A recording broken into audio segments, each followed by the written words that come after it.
It is charged that John Bunyan, tinker of the town of Bedford, has devilishly called together several unlawful meetings to the great disturbance and distraction of the good subjects of this kingdom, contrary to the laws of our sovereign lord the king, and that he was apprehended and taken into custody on the 12th day of the month of November, in the year 1660, for preaching at such an unlawful religious assembly. John Bunyan, since you well understand that these meetings are against the law, if you will now promise not to call together or speak at such gatherings again, then you shall now be acquitted of these charges. What say you? I dare not. My conscience will not allow it. But surely you must know that those who come to hear you speak are nothing more than a company of foolish and ignorant people. Then the foolish and ignorant are most in need of teaching. That is why I must go on with my work. Silence! Silence! I say again, John Bunyan, you must promise that you will not call the people together any more. Only then may you have your liberty. And I say again that I cannot promise to leave off from the work to which God has called me. Very well. Then you must be sent away to prison.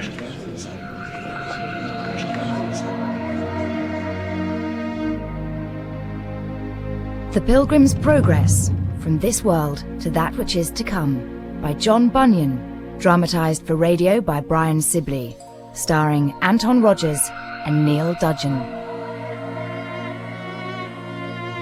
Part 1. Escape from the City of Destruction. As I walked through the wilderness of this world, I lighted on a certain place where was a den. Oh, here's your new home, preacher man. In you go. And I laid me down in that place to sleep. And as I slept, I dreamed a dream.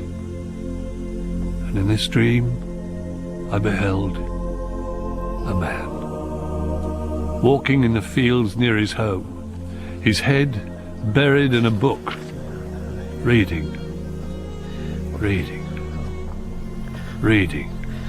Many sorrows shall be to the wicked. How shall I describe this man? He looks familiar, as people in dreams are wont to do. Why, he might be me. Any man. Every man. Be quiet in there, do you hear? I see this every man walking and reading from his book. I am troubled. There is no rest in my bones. To and fro he paces.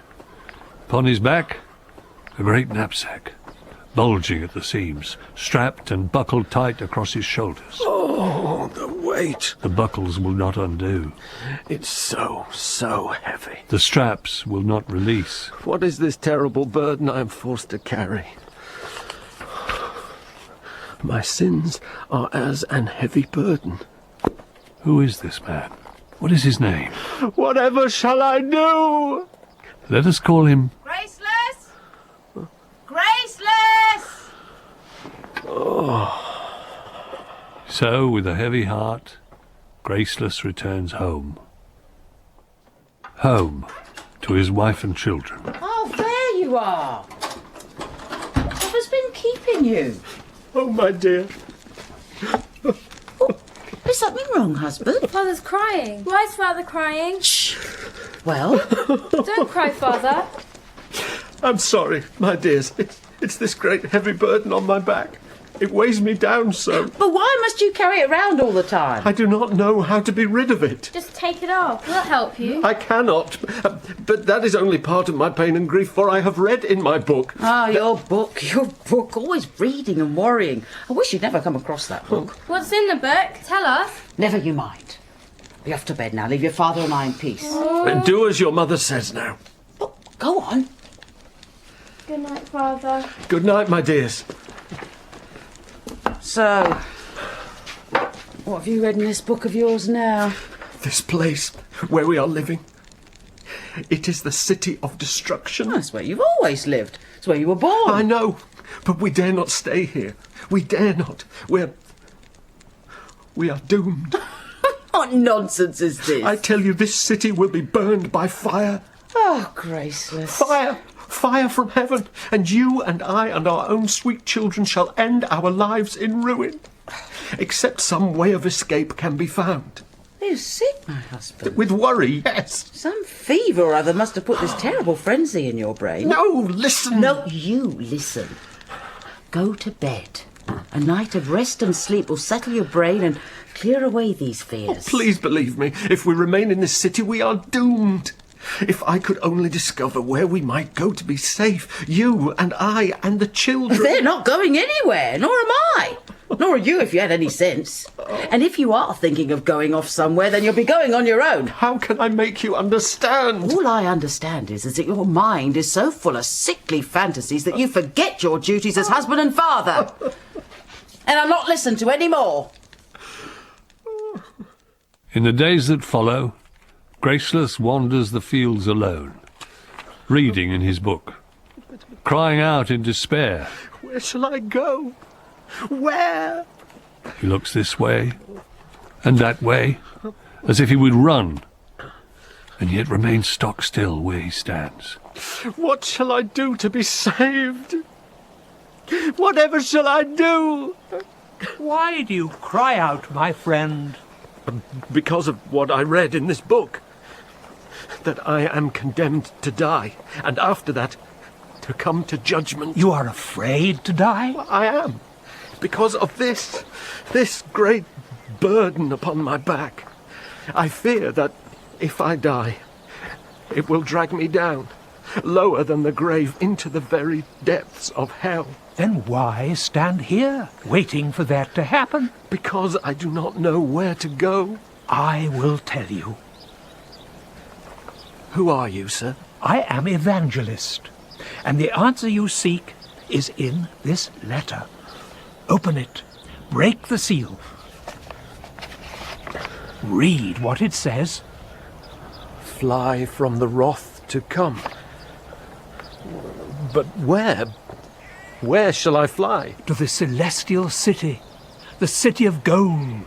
And what will I find there? A safe haven, peace, rest, perfect happiness, life everlasting. But how do I reach this city? The road is a long road and hard, a road beset with many risks and great dangers. You may not even survive the journey. Do you wish me to set you on the right path? Yes, sir, I do. Way over yonder, on the far side of those fields, do you see a gatehouse with a narrow gate? No. No, I cannot see it. Well then, do you see a shining light? What? Yes. Yes, I think so. Well, keep that light in your eye and go directly towards it. And when I get there? Knock, and you'll be told what you must do. But first, Graceless, I am going to give you a new name. From this day on, you will be called Christian. Christian. Now, run. Run, and do not look back. I will. Graceless, where are you going? Run! Graceless! Life! Life! Eternal life! Come back! Father! Graceless! Don't leave us! What's that idiot doing? Where's he think he's going? Eternal life! Oh, he's lost his wits. He's gone quite mad. Oh, stop him, someone! Graceless! Oh, we'll fetch him home again. What do you say, Pliable? Well, it's our neighbourly duty, Obstinate. We'll bring him back. By force, if necessary. Stop a moment! Wait for us! Neighbours! Why have you followed me? To make you give up this foolishness and come back with us. That is impossible, Obstinate. You are living in the city of destruction. I never knew its name before, but I do now. Just as I now know that all who live in that city are condemned to die. What do you mean? What will happen? I'll tell you, Pliable. We'll be thrown into a place that burns with fire and brimstone. Oh, that's terrifying. Oh, don't listen to him. I beg you, come along with me. What, to leave our friends and all our comforts behind? Nothing that you'd be leaving behind would be worth comparing with even a little of that which I am seeking. Is that really so? And what exactly are you seeking, that you're ready to leave all the world in order to find it? I seek that which I'm told is mine to inherit, a promised place in the City of Gold, the Celestial City. The City of Gold? Oh. But how do you know all this? It's all here in my book. Pam, away with your book. Will you come back with us or not? Never. I cannot. Very well. Come on, Pliable, let's go home. But Obstinate... Look, there's no reasoning with this crazy-headed fellow. If what our good neighbour says is true, then the things he's seeking after are better than everything we have. Oh, Pliable. I think, in my heart, I'm inclined to go with him. What? Another fool? Listen to me. Who knows into what trouble such a brain-sick fellow will lead you? Well... The things I spoke of which are ours to be had, and many other glorious things besides, which you will read of in my book. Oh, it's all in the book. Well, I think I've reached a decision. Aha! I intend to cast in my lot with this good man and go along with him. Madness and folly! Tell me more about this place where we're going. I can more easily see them in my mind than speak of them. But I'll tell you what it says in my book. Oh. And do you think that the words in your book are true? Oh, indeed they are, for they were written by one who cannot lie. Then tell me about these things. There is an endless kingdom where we shall live forever. Oh, if that is true, then it's wonderful. There will be no more crying, no more sorrow. For the owner of the place will wipe all tears from our eyes. Well, how wonderful it all sounds. Let's hurry on as quick as we can. I can't go any faster because of the burden upon my back. Oh, we must go faster, or we'll be caught in this storm that's coming. Believe me, I'm going as fast as I can. Alas, being in great haste, they do not see that the ground is becoming soft and boggy underfoot, and that they are running directly towards a most woeful place, known as the Slough of Despond. Suddenly...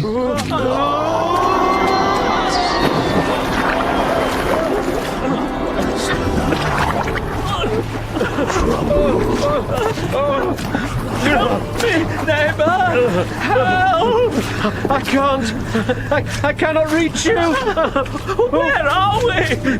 What's happened? I do not know! Oh! Mud! Stinking filth! Is this the happiness you told me of? The burden on my back. I'm sinking! If this is what happens when we've only just set out, what other disasters can we expect to meet before we reach our journey's end?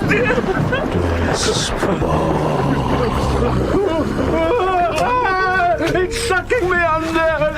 If I can only get out of here with my life. I've given up on this foolishness and going home. There's a branch. See? Where? There. That withered tree. Near the back. Oh, yes. If you can only reach it. And grab hold of it. I've got it.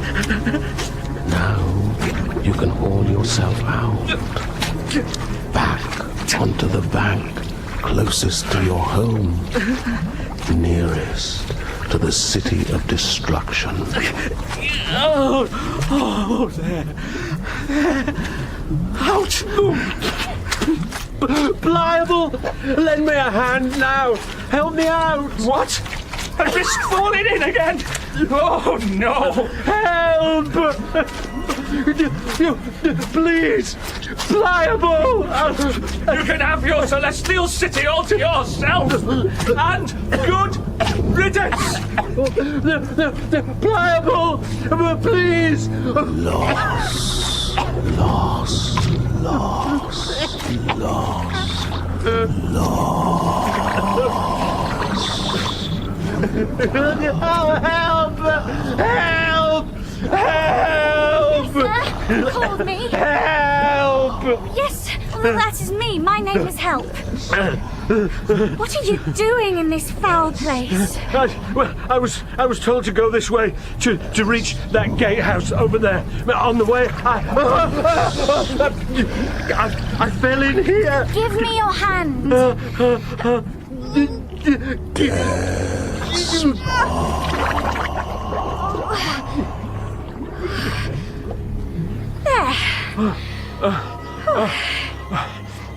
Oh, thank you. Oh, well, I might have drowned in that terrible bog. It is the Slough of Despond. Into this place runs all fear, doubt, and despair, bogging down unwary travellers, sucking them into the mire of despondency. Well, I'm fortunate that you heard my cries. Why isn't this road repaired?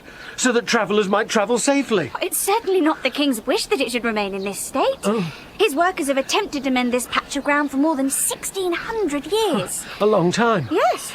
And believe me, they have used the very best materials from every corner of the King's land, such as good instructions, wise lessons, and true examples.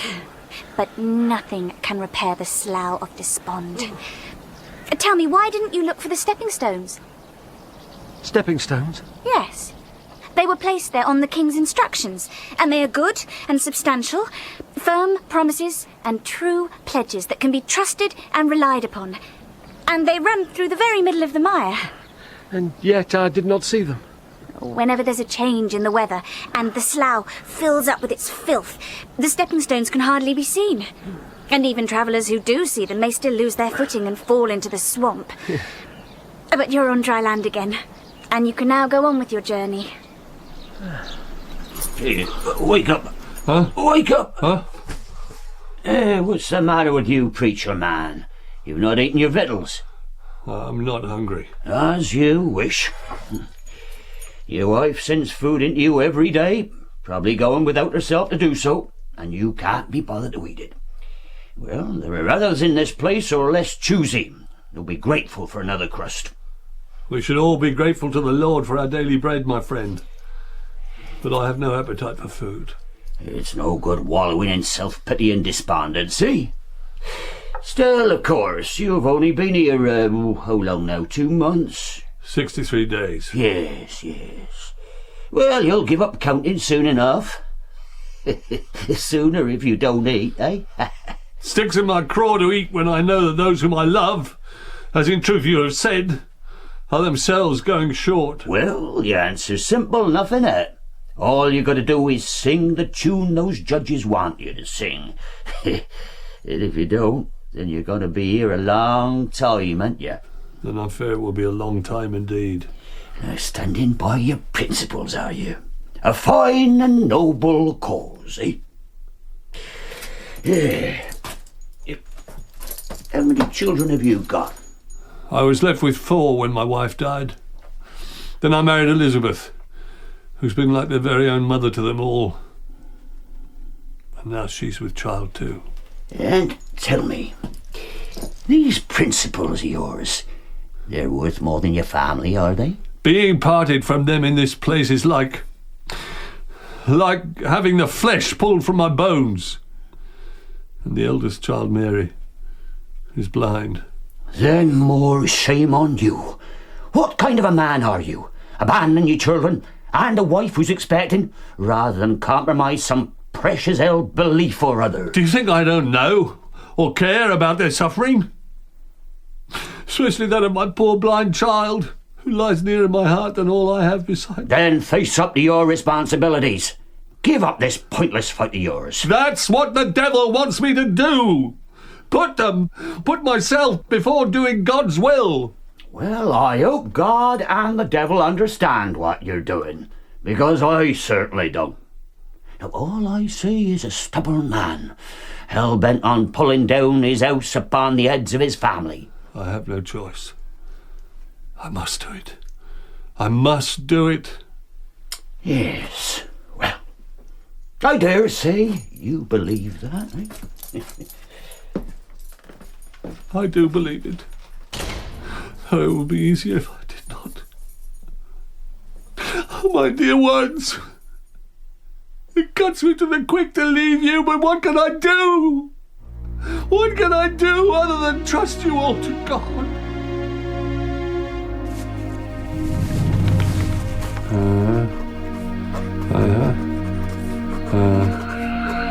Tell me, sir.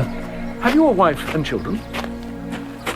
Your pardon, I was reading my book. Did you ask me something? Merely whether you have a wife and family. Why, yes, I have. But I'm so weighed down by this great pack upon my back that it's as though I had none. Tell me, sir, aren't you that man who used to be called Graceless, but who now goes under the name Christian? Yes, that is my name.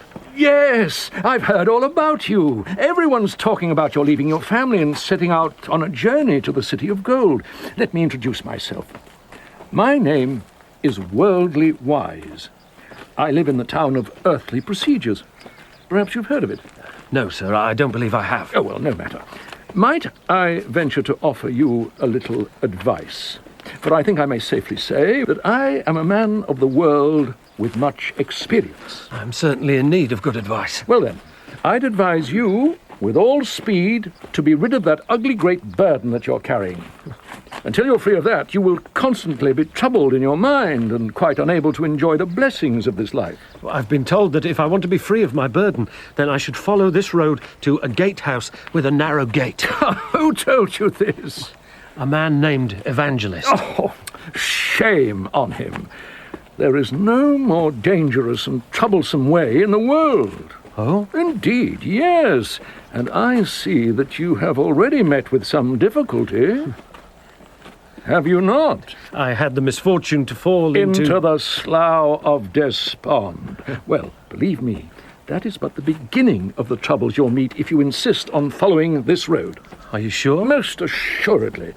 The stories concerning its dangers are legion. Oh, but Evangelist said... Evangelist? Tosh. Why put yourself at risk on the word of someone who's a complete stranger? Trust my words, young man. Continue on this road, and you'll have nothing but weariness, pain, hunger, and nakedness. Oh, but in fact, you'll find yourself facing all manner of perils. And in a word, death. But the burden on my back is more terrible to me than any or all of the things you've mentioned. What? I don't care what I meet with, so long as I can be free of it. Tell me, how did you come by this burden? By reading this book here. I thought so. If you'll hear me out, I can advise you of another way. A secret shortcut, close by. It will take you to where you can find the help you're seeking without facing all these unnecessary dangers. Tell me this secret. Over that way, in the village of Morality, there lives a man by the name of Lawful Ways. He has great skill in helping people to get rid of burdens such as yours. How can he do that? That book of yours is full of many rules and laws, chapter upon chapter, list after list. Those laws are complex and sometimes difficult to interpret, but Lawful Ways has a thorough understanding of such matters. He knows which need to be followed and which can be safely ignored. With his help, you'll be free of your burden in no time. And then? Well, if you are not inclined to go back to the City of Destruction, as indeed I'd strongly advise you against doing, you may send for your wife and children to live with you there. I may? Certainly. There are houses in Morality that are standing empty right now and may be had at very reasonable rates. You'll have a happy life living amongst honest neighbours in a fashionable district. How do I find my way to this honest man's house? You see that high hill over there? Yes. Sinai, it's sometimes called. Many years ago, they say, the first laws were made upon that mountain. Anyway, go past that hill, and the very first house you'll come to is Mr. Lawful Ways. I shall go and see him at once. Very good. Farewell, and good luck to you, young fellow. So, I see how Christian now turns and goes in search of the house of Lawful Ways, and how, after a while, he draws close to the towering hill Sinai. It's very high, and it seems to overhang the pathway. Suppose the whole hill were to fall on me. Oh, no! Oh, I can't go on. I daren't. What to do? What to do? Stand still. Very still. What then? Go on. Or go back? I don't know. Fire! Bursting out of the hillside. I'll be burned alive. Why did I listen to worldly wise? Whatever shall I do? Can nobody help me? Christian! Did I not tell you to head for the narrow gate? Yes, sir, you did. Then why have you come so far out of your way? I met Worldly Wise, who sent me to the village of Morality to seek the aid of a man named Lawful Ways in getting rid of my burden. But now that I see how dangerous this road is, I don't know where to turn. Stand still and give me your book, so that I may show you some words that are written there. The just shall live by faith. But if any man draw back, my soul shall have no pleasure in him. Do you understand this? Tell me, sir, though I fear to hear what it means. You are the man who has drawn back, rejected the advice of the Most High King, and left the path of peace in search of other ways that can only lead to your eventual destruction. Then I am ruined. Here, on my knees, I beg forgiveness. Give me your hand, Christian. Get up. All manner of sins will be forgiven you, so be not faithless, but believing. Listen. Worldly Wise thinks that by living in the village of morality and believing that he is following the laws of that place, he is free of the burden of sin. It is not enough to be moral and lawful. Many laws were made over the years, but no one can keep them all, not even with the help of Mr. Lawful Ways and his skillful interpretation. This truth is attested to by the Lord of the Hill, whose word sears the skies. This is the truth, he cries. All who fail to do what is written in the book of the law are cursed. Therefore, those who seek to live only by following the law are doomed to fail and to be brought to judgment. Oh, I am worse than 1,000 fools. Is there any hope for me? You have abandoned the good road and followed a forbidden path. But providing you now keep on the right road and reach the gatehouse, you will be let in. Then I will. I will. Go then, and Godspeed. Never before now have I known what it was for God to stand by me at all turns. Never was Jesus Christ more real to me than here. I have seen him, felt him. John? Never in all my life have I had so great an insight into the Word of God as now. John? Elizabeth? Oh, my dearest. I long for your visits. And I, my dear. How are you all faring? Oh, we go on somehow. Let me look at you. Oh, Elizabeth, you look so thin. I'm fine. My prayers are constantly for you and for the children. We get by, and we will, as long as we have to. The congregation do what they can for us. Charity? Is my family living off charity now? John. How can it be right that poor people who are themselves hard-pressed should be shouldering the burdens of my family? Well, perhaps they do it out of love and respect for you. To support you in the only practical way they know how. No, but it's hard to accept. No harder for you than it is for the children and myself. Elizabeth, I wouldn't have you do anything other than what the Lord tells you to do, but you must allow others to follow what they believe the Lord is saying to them too. You're right. And it may not be for long. The jailer tells me your case is to be heard again soon.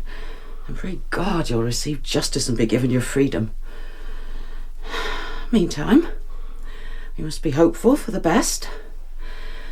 Oh, you're keeping busy? Writing? A dream. A dream? A waking dream. I had thought to write some other book, but all these people and incidents came crowding into my head, demanding to be brought to life, given their say. A story, you mean? No more than that. A vision. And one that God is, day by day, opening my eyes to see and understand. Well, could you not write something that might open other people's eyes to your plight? And the plight of all those others who may not have your wisdom or way with words, but who are being persecuted by these unjust and godless laws. This task is from God. And the other could not be, I suppose. I believe that he has burdened me with this, perhaps to bring some good purpose out of bad. All I know, John, is that there are days when I wonder if I shall be able to put bread in front of the children. I mean, that would be bad enough. But to see no end to that struggle is cruel indeed. Forgive me, my dear.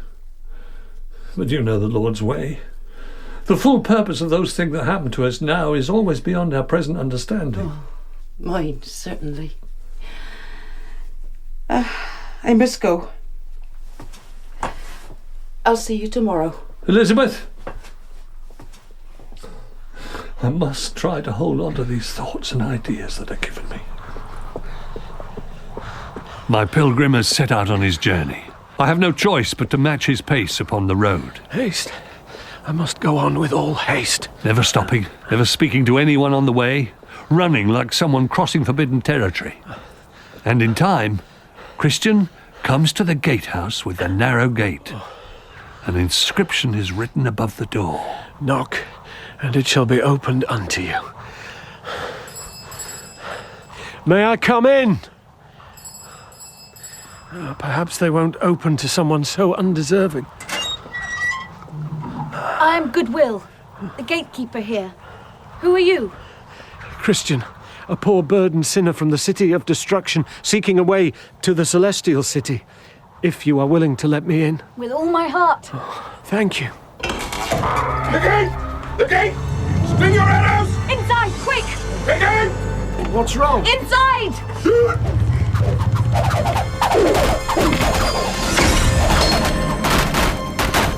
What happened? Enemy arrows. Not far from here is one of the many castles of the Lord Beelzebub.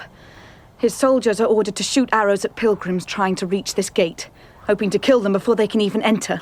To be truthful, if I died, it would have been no more than I deserved. No one who genuinely wants to enter here, no matter what they have done on their journey, will ever be turned away. Where do I go from here?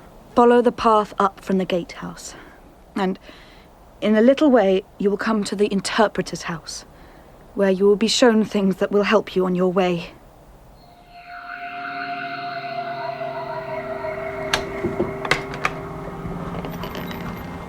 Welcome, Christian.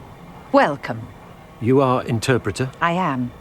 In this house, many truths may be learned, and many mysteries made clear. So, open your eyes, ears, mind, and heart, and come in. Thank you.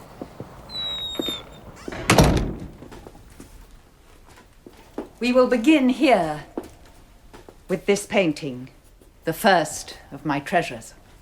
Look, and tell me what you see. It's dark.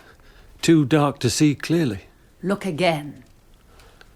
Oh, yes, I see now. A portrait of a man.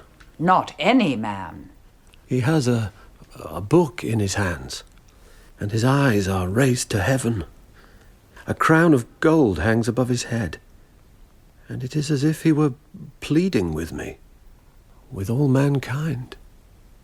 That is so, for his work is to know and to explain all the difficult things that every sinner needs to understand. Patience! I want it! I need it! I must have it now! Wait! We've been told we must wait. Won't wait. Why should I have to wait? I don't like waiting. Because if we wait, we'll be given what's been promised to us. But I want it now! Children! Children! One seems full of anger and passion. The other is calm and patient. Now, passion, patience. Your father has told you that you will inherit everything promised to you when he is ready. But until then you must wait. Now run along. Why is it always wait? Why not? What's the hurry? Because it's my inheritance. I want what's due to me, but I want it now. And if I can't have it now, then I don't want it. Why do you show me those children? You will see and understand in due time.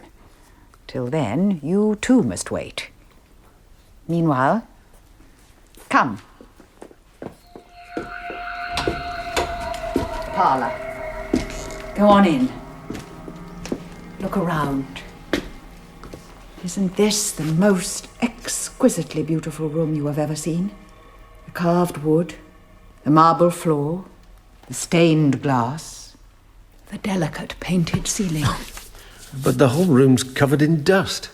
Thick dust everywhere. So it is. But there's a broom over there. There is. Then why isn't the room ever swept? All the broom would do is stir up the dust into great clouds that would choke the sweeper and still not clean the room. So the room must remain shrouded in dust? No. Standing alongside the broom is a bucket of water. If I first sprinkle water all around, that settles the dust, and the room can then be swept. Why have you shown me this? This parlour, Christian, is like a human heart, covered in the dust of original sin. The broom is the law of the king. It stirs up the sins, but cannot sweep them away. But the water is the good news that there is a man who by his life and death settles the dust of all sin and allows the law to make a clean sweep. And the room is indeed beautiful. Come, there are other things to see. Oh, what is this? An iron cage. Old and rusted. It was not here before. Or else you saw it not. What is kept in this cage? Some wild animal? Some fierce beast? Not an animal. Not a man, surely. It is a man. I see him now, beneath that heap of rags. He wears chains and shackles. Oh, what a pitiable creature. Who are you, sir? Ask me rather who I was. Who were you, then? Once, like you, I was a traveller on the road to the celestial city. I thought I understood the dangers and pitfalls of that road, and along the way, when I could, I helped others to set out upon the same journey. And now? Now I am the man you see, shut up, chained and shackled, and there is no escape. But how did this happen to you? I left the path I was following to pursue the pleasures and profits of the world. I took great delight in them, I assure you. Now every one of them is a burning snake that bites and stings and gnaws at me. Is there no hope for you? Hope? Oh, no hope. No hope at all. Oh, but I thought the king of the celestial city was forgiving and merciful. I shut myself off from all his promises, and now I am shut up in here, in the iron cage of my despair, with nothing but fearful threats of judgment and damnations. Come, we must leave him. There's nothing that can be done for him now. I am doomed to an eternity of misery. Remember that man's fate, Christian, and be warned. I don't have to wait. Well, I'm going to wait until Father's ready to give me what he has for me. Your inheritance, I don't have to wait for that anymore. Why not, Passion? Because I've all I want now. You do? Someone else offered to give us whatever we wanted if we give up our inheritance. Ha! Patience refused. I didn't want it. Silly fool. I want what Father has for me, and Father asked us to wait. Why wait for something you may never get if you can't have it now? I've got what I want. It's all mine and it's mine now. Passion! Passion! Passion! Let us sit by the fire a while.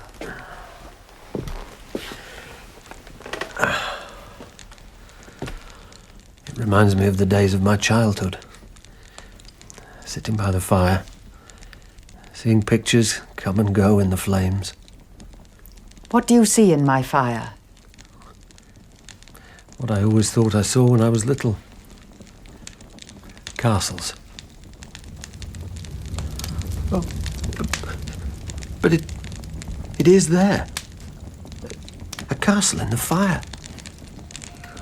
A grand palace, stately and regal, with people walking upon its battlements, dressed all in gold.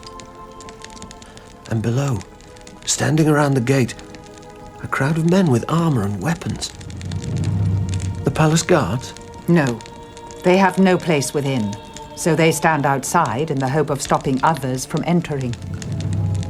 And over there, to one side, a person sitting with an open book and pen and ink. Before anyone can go into the palace, they must first give their name to that person. Someone is approaching now. He is named Valiant. But even though his name has been written in the book and permission to enter has been given, there's still the hazard of those armed men at the gate. Drawing his sword, Valiant approaches the gate and prepares to fight. Well, he'll never get past them. There are too many and too strong for him. He'll be killed. He will never reach the gate. But if he succeeds, then that gate will swing open wide, and the king who lives in that palace will say, "Come in, come in. Eternal glory awaits you." The vision fades. I believe I know the meaning of this vision. That palace is the goal of my journey. The celestial city. And like Valiant, you may be called to fight before the gate is open to you. Oh, I shan't be able to. I don't have the strength or the courage. Well, Christian, you must think about this. And about all the things that I have shown you. I will. For they fill me both with hope and fear. Then keep them always in your mind. And now you must take your leave of me. And of these two children, Passion and Patience. What has happened to Passion? She's lost everything. It's gone! Every penny all gone! She had everything when she wanted it, and now she's lost it all. Nothing left, it's all gone! You see, Christian, Passion is a child of the world. Patience, a child of the world to come. Meaning that it is better to wait for the things that are to be, rather than to lust after the things that are now. The things that are seen are passing, but the things that are unseen are eternal. Now, there, straight ahead of you, lies your road. It was made by many who have gone before, and is as straight as a rule can make it. Are there no twists and turnings? No side roads or by-lanes which a stranger might take and lose his way? Many, but they are crooked and wide. You can always tell the right road from the wrong one. Your road is the straight and narrow one. There are walls on either side. There are. They are the high walls of salvation, and they will prevent you from straying from the path. And the road looks steep. It is steep, and the burden on your back is heavy. But this is the road you chose. Yes, it is. Then take it. And may the one who comforts be ever at your side to guide you towards the city of gold. Farewell. Farewell. And Godspeed. I see clearly now, as with new eyes. I understand as I have never understood before. Christian, despite the great weight of his burden, takes new heart and sets out upon his way. And though the path is steep, He runs, as though his very life depends upon it. Up and up, until at last he comes to a place upon which there stands a cross. And a little below, at the base of the hill, a sepulchre, an open grave, an empty tomb. And there, suddenly, the great heavy knapsack upon his back that has weighed him down so long and so wearily begins to come loose. Buckles snap. Straps give. I am the way, the truth, and the life. And finally, it falls from his shoulders. Away it tumbles, back down the hill into the gaping mouth of the empty tomb. He has given me life by his death. How can it be that I've been freed from that great burden simply by looking upon this cross? Peace be with you. Coming to greet him, 3 shining ones, dazzling messengers, angelic beings. Christian, your sins be forgiven. See, your dirty, ragged clothes are gone. We give you new garments to wear. Upon your forehead we put this mark. And we give you this scroll, a sealed certificate. Take it, Christian, and guard it well. And see that you present it when at last you come to the celestial gate. Gladly. And all peace and blessings go with you. Freed from my burden. Refreshed, reborn, with a new lightness of heart, a renewed determination to reach my goal. Oh, spare me the sermon, Bunyan. Huh?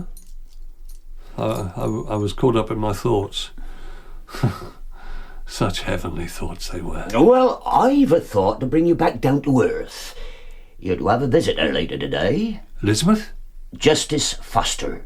Ah. You do well to listen to what he has to say. I can guess all too well what he will have to say. Look, you don't want to be in here. They don't want you in here. And I don't want you in here. You're a confounded nuisance, Bunyan. I try not to be. This is a jail, for pity's sake. For keeping thieves and murderers under lock and key. Not providing accommodation for overzealous preachers. So listen to what Mr. Foster has to say. I cannot, will not say that I agree with what is contrary to my beliefs. I will not be a hypocrite. No, I don't understand the law. I just lock and unlock doors. But Foster understands the law and all its formalities. If he can show you the right road to take, then go along with it. There is but one road ahead of me. It is straight and narrow, and it is walled by salvation. And that is the road that I must take. This is my road. I'm going to fall off the wall. Just jump down. Come on. Well, hello there. My name is Hypocrisy. I am Christian. And this is my good companion, Formality. I'm pleased to meet you. We're from the town of Much Boasting and are headed for the Celestial City. Then why are you climbing over the wall of salvation? Shouldn't you have come in at the gatehouse with the narrow gate? The gate? Oh, the gate! Well, the gate is at the beginning of this way, and according to my book, he that cometh not in by the door, but climbeth up some other way, the same is a thief and a robber. Oh, really, sir? Do we look like thieves and robbers? Well, Ask anyone in Much Boasting, and they will tell you that to go in by the gate is considered far too long a way around. Are you sure it's lawful? Lawful? Of course. People have been coming this way for years. Any judge would hold that a custom that has been followed for so long must be completely lawful. Besides, providing we get onto the right road, what does it matter which way we reached it? You got onto this road by coming through the gate, we by scrambling over the wall. We're all on the same road. But I followed this road according to the rule of the Lord of these kingdoms. You have reached it by yourselves and without following his directions. Well, I can't see how your way is any better than ours. Nor are you any better than us, just because of those fancy clothes you wear. These clothes were given to me in place of the ragged ones I wore by those who serve the king of the celestial city. I met them at the cross, where the great burden I was carrying fell from my shoulders and set me free. Oh, well, we don't have any burdens to worry about. And since we're not dressed in rags, we're not bothered about having new clothes. I also have this mark upon my forehead. Oh. This is a guarantee that I am travelling according to the king's will, as is this scroll that I was given, and which I must hand in at the celestial gate as a token that I may enter. You do not have these things. We do not need them. We certainly do not. Then I must leave your company and go on alone.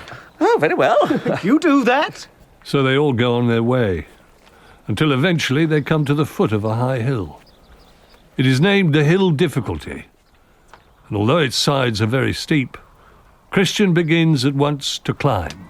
Christian, where are you going now? I must climb this hill. Whatever for? This is the way my path lies. You really don't need to go over the hill difficulty. It's much easier to go round. I have to follow the right road, however steep and difficult it may be. Well, I'm taking this road, to the left. And I'm going to take this road, to the right. Better, though difficult, the right way to go, than wrong, though easy, where the end is woe. And woe indeed it is for formality and hypocrisy. Formality takes an easy-looking road called, if he did but know it, the way to danger. Hello? A road that soon leads him into a great, dense, dark wood. Hello?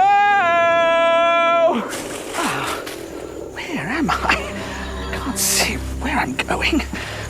This way? Oh, that. Lost. I'm lost. Help me, someone! Help me, please! But formality will never find his way out again. As for hypocrisy, he takes the other path, called, if he had but inquired, the road to destruction. What's happened to the road? This way leads him to a bleak landscape, strewn with great rocks and boulders. Where's it gone? Oh, careful! Mustn't fall! Help me, someone! Help me! Please! But hypocrisy soon stumbles, falls, and does not get up again.